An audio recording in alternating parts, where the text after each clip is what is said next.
మిత్రులందరికీ నమస్కారం. మీ అందరికీ నూతన సంవత్సర శుభాకాంక్షలతో పాటు సంక్రాంతి శుభాకాంక్షలు కూడా తెలియజేస్తా ఉన్నాం. సరే, ఈనాటి సమావేశం అఖిల భారత కాంగ్రెస్ కమిటీ కార్యాలయంలో రాబోయే లోక్సభ ఎన్నికలకు సంబంధించి ఆయా లోక్సభ స్థానాలకి కోఆర్డినేటర్స్ గా నియమించినటువంటి వాళ్ళందరితో పార్టీ విజయం కోసం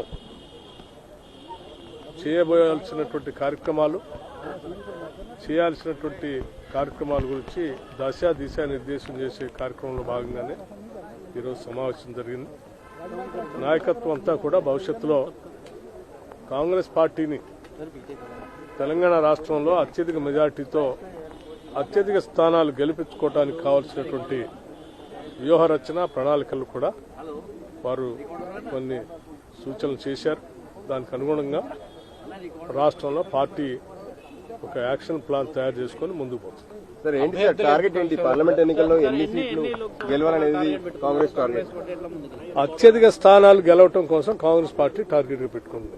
సార్, కేటీఆర్ ఈరోజు మీకు వాళ్ళకి 1.25% ఓట్లు తేడా, అసలు కాంగ్రెస్ వాళ్ళు గెలుస్తాం అనుకోలేదు, నెక్స్ట్ ఎలక్షన్ వాళ్ళు గెలిచే అవకాశం లేదు కాబట్టి బలంగా పనిచేయాలని వాళ్ళు టీఆర్ఎస్. సరే, వాళ్ళు ఏమనుకుంటున్నారో మనకు తెలియదు, కానీ ప్రజలు మాత్రం తెలంగాణలో కాంగ్రెస్ పార్టీని గెలిపించారు.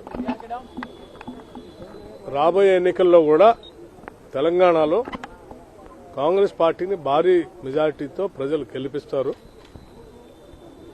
ఈ రాష్ట్రంలోనే కాదు, దేశంలో కూడా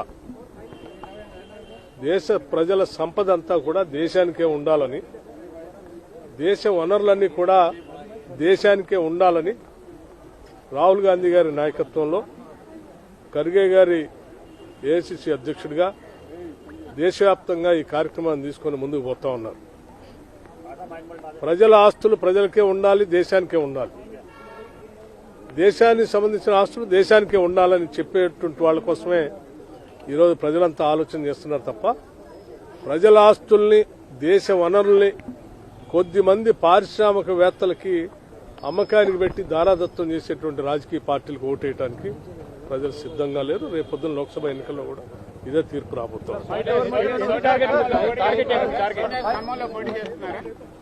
శ్రీమతి సోనియా గాంధీ గారు అంటే తెలంగాణ ప్రజలకు అపరిమితమైనటువంటి ప్రేమ, అభిమానం, గౌరవం ఉన్నాయి. దశాబ్దాల పాటు తెలంగాణ కోరికని నిజం చేసినటువంటి సోనియా గాంధీ గారిని తెలంగాణ రాష్ట్రం నుంచి పోటీ చేయటానికి కాంగ్రెస్ పార్టీ పక్షాన్ని మేమందరం కలిసి ఏకగ్రీవంగా తీర్మానం చేసి వారిని అభ్యర్థించాం. వారి ఆలోచన తప్పనిసరిగా మా దగ్గర రావాలని, భారీ మెజార్టీతో మా రాష్ట్ర ప్రజలంతా కూడా మీ మీద అభిమానాన్ని చాటుకోవటానికి సిద్ధంగా ఉన్నారు. మా దగ్గర రావాలని కోరా. వారి కోరిక, మా కోరికని మన్నిస్తారని ఆశిస్తా ఉన్నారు.